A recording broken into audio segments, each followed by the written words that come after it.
শুভেন্দু অধিকারী পাগলের প্রলাপ বকছে। ওর একটা ভালো পাত্রী দেখে ওর একটা বিয়ে দেওয়ার দরকার, তাহলে রাত্রিবেলায় শান্তিতে তাকে বুদ্ধি দেবে, মাথাটা ঠান্ডা রাখবে, তাহলে সকালবেলায় উঠে বাড়ি থেকে বেরাবে, তখন এইসব আবল তাবল কথা, আন্টি শান্টি কথা কারোর জন্য বলবে না। সবার আগে আমি চেষ্টা করছি, দেখছি একটা ভালো পাত্রী পাওয়া যায় কিনা। ওর 56 বছর বয়স পড়েছে, তো 40-42 বছরের একটা ভালো পাত্রী খুঁজছি। হ্যাঁ হুমায়ুন চাচা, তুমি তো ঠিকই বলছো।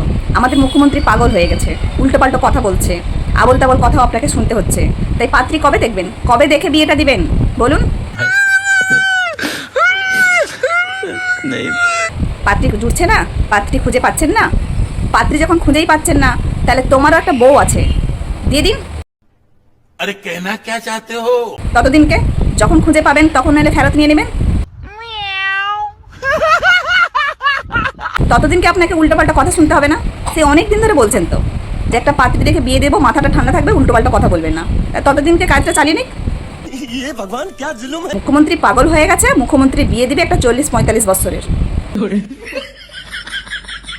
ঠ্যামনা চোদা লোক, উল্টোপাল্টা কথা বলার জায়গা পায়নি, মুখ্যমন্ত্রী পাগল হয়ে গেছে। তো পাগলের না পাগলামি বের করবে। বলেন কি?